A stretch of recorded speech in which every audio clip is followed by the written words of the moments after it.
গ্রামের এই স্কুলের শিক্ষক প্রথমবারের মতো শিক্ষকতা করতে আসে এবং সে সবাইকে বসতে বলে, সবার উপস্থিতি নেওয়া শুরু করে।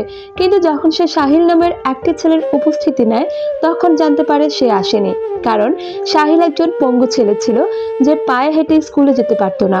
এজন্য যখন সে স্কুলে যাওয়ার জন্য তৈরি হয় তখন সাহিলের মা তাকে কোলে করে স্কুলে নিয়ে ছেড়ে দিয়ে আসে।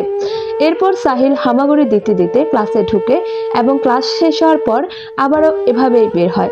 সাহিলের এই অবস্থা দেখে শিক্ষকের কাছে খুব খারাপ লাগে।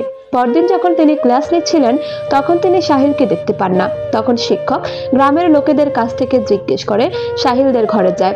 শিক্ষক যখন বলে, আপনি কেমন বাবা যে আপনার সন্তানকে স্কুলে পাঠান না? মা তখন বলে, সাহিলকে নিতে আমাকে অনেক দূরের পথ পাড়ি দিতে হয়, আর তাকে নেয়ার সময় না কোনো রাস্তা থাকে না কোনো ভালো ব্যবস্থা থাকে। সে তখন বলে, ঠিক আছে, সাহিলের জন্য আমি কোনো ব্যবস্থা করব। এরপর একদিন এক সরকারি ডাক্তার টিম স্কুলে এসে সাহিলকে চেক আপ করায়। এরপর তাকে অপারেশন করা হয় এবং তার পা ঠিক হওয়ার পর সে নিজের পায়ে হেঁটে স্কুলে আসে।